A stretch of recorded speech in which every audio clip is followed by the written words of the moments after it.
जरा सोचिए, एक ऐसा इंसान जिसने 2500 साल पहले पूरे समाज के सामने खड़ा होकर कहा, न स्वर्ग है, न नरक, न आत्मा अमर है, न वेद ईश्वर की वाणी है।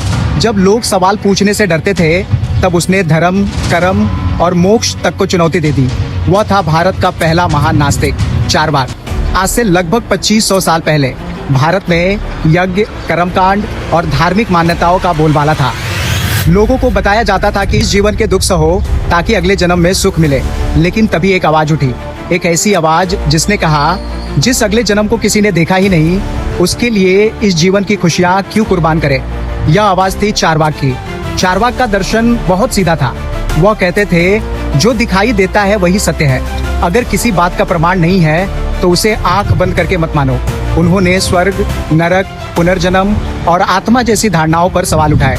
यहाँ तक कि उन्होंने वेदों की अचूकता को भी स्वीकार नहीं किया।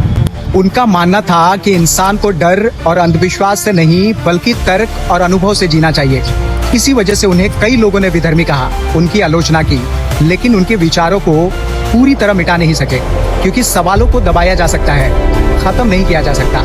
चारवाक ने लोगों को क्या सोचो यह नहीं सिखाया, उन्होंने सिखाया कि सोचो जरूर। और शायद किसी भी सभ्यता के लिए सबसे खतरनाक इंसान वो नहीं होता जो जवाब देता है, बल्कि वो होता है जो सवाल पूछना सिखा देता है।